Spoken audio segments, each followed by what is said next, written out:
কৰোনাত সৰ্বাধিক আক্ৰান্ত চীনৰ ইউহান চহৰত কিয় ফুটাইছে ফটকা কিহৰ আনন্দ এয়া নমস্কাৰ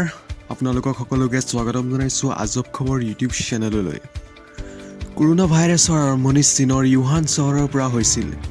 সেইবাবে এই ভাইৰাছক ইউহান ভাইৰাছ নামো দিয়া হৈছে কিন্তু এতিয়া এই চহৰখনত জনসাধাৰণে ফটকা ফুটাইছে আনন্দ প্ৰকাশ কৰিছে কিন্তু কিয় আচলতে বিগত 3 দিনত এই চহৰখনত নতুনকৈ কোনো লোক কৰোনাত আক্ৰান্ত হোৱা নাই প্ৰায় 3 মাহলৈ কৰোনাৰ আতংকত জীয়াই থকা জনসাধাৰণে এতিয়া আনন্দ প্ৰকাশ কৰাৰ সুযোগ পাইছে প্ৰায় 3 মাহ ধৰি লকডাউন আছিল ইউহান চহৰ প্ৰশাসনে নিৰ্দেশ দিছে যে একাংশ চেক পইণ্ট খুলি দিয়া হোক কিন্তু এই নিষেধাজ্ঞা কেৱল চহৰখনৰ ভিতৰতহে প্ৰত্যাহাৰ কৰা হৈছে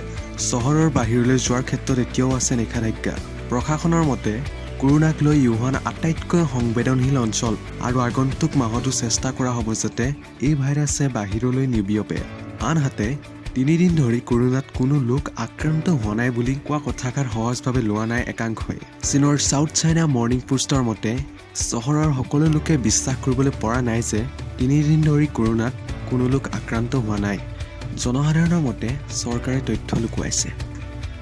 চীনত এই পৰ্যন্ত 3000ৰো অধিক লোকৰ মৃত্যু হোৱাৰ লগতে আক্ৰান্ত হৈছে 80,000ৰো অধিক লোক চীনত এই ভাইৰাছে ইমানে আতংকৰ সৃষ্টি কৰিছে যে এতিয়া চেলুনতো নাপিতে 4 ফুট দূৰৰ পৰা চুলি কাটিছে ছ'চিয়েল মিডিয়াত ভাইৰেল হোৱা এটা ভিডিঅ'ত দেখা গৈছে যে 4 ফুট দূৰৰ পৰা চুলি কাটিবলৈ কি উপায় অৱলম্বন কৰিছে এই ভিডিঅ'টো চীনৰ হেনান অঞ্চলৰ এখন চেলুনৰ য'ত নাপিতে কৰোনা ভাইৰাছৰ ভয়ত 3-4 ফুট দূৰৰ পৰা কাটিছে গ্ৰাহকৰ চুলি দীঘল মাৰিত কেঁচি বান্ধি লৈ কাটিছে চুলি হেয়াৰ ব্ৰাছৰ বাবে ব্যৱহাৰ কৰা হৈছে 4 ফুট দীঘল মাৰি